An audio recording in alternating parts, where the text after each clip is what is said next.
గుంటనక్క పాక్ గుట్టుకుమంది. ఫిబ్రవరి 15 భారత్తో మ్యాచ్ ఆడుతుంది. ఇది కిక్కిచ్చే న్యూస్. క్రికెట్ లవర్స్ కోరిక నెరవేరబోతుంది. ఫ్యాన్స్ ఎంతగా ఆసక్తిగా ఎదురు చూస్తున్న ఇండో పాకిస్తాన్ మ్యాచ్ కు లైన్ క్లియర్ అయింది. భారత్తో మ్యాచ్ ఆడేది లేదంటూ బెట్టు చేసిన దాయాది దేశం చర్చల అనంతరం చేసేదేమీ లేక గ్రౌండ్ లో దిగేందుకు ఓకే చెప్పింది. పాకిస్తాన్ వెనక్కి తీసుకుంది, తన నిర్ణయాన్ని ఉపసంహరించుకుంది. టీ20 వరల్డ్ కప్ లో భారత్ తో మ్యాచ్ ఆడబోమని ప్రకటిస్తూ ఇచ్చిన పాక్ ఇప్పుడు తన నిర్ణయాన్ని మార్చుకుంది. భారత్ తో జరగాల్సిన లీగ్ మ్యాచ్ ను బహిష్కరిస్తున్నట్లు పాక్ ఇదివరకు చెప్పగా లేటెస్ట్ గా మనసు మార్చుకుంది. ఈ అంశంలో పాక్ తో చర్చలు జరిపేందుకు ICC deputy chairman Imran Khawaja Lahore వెళ్లారు. అక్కడ పీసీబీ బంగ్లాదేశ్ బోర్డు సభ్యులతో ఆయన సంప్రదింపులు జరిపారు.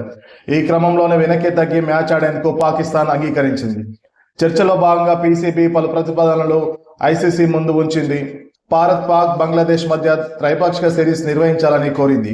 అయితే దీన్ని ఐసీసీ తిరస్కరించినట్టు సమాచారం. మరోవైపు టీ20 వరల్డ్ కప్ లో భారత్ తో మ్యాచ్ ఆడాలని బంగ్లాదేశ్ క్రికెట్ బోర్డు పాకిస్తాన్ ను అభ్యంతరించింది. క్రికెట్ వ్యవస్థ ప్రయోజనం కోసం భారత్ పాక్ మ్యాచ్ జరగాలని అభిప్రాయపడింది. షెడ్యూల్ ప్రకారం మ్యాచ్ ఆడాలని పీసీబీని ఆ దేశ ప్రభుత్వం ఆదేశించింది. దీంతో షెడ్యూల్ ప్రకారం ఈ నెల 15 శ్రీలంకలోని కొలంబోలో భారత్ పాక్ మధ్య టీ20 మ్యాచ్ కి లైన్ క్లియర్ అయింది. దీంతో క్రికెట్ అభిమానులు సంబరాలు చేసుకుంటున్నారు.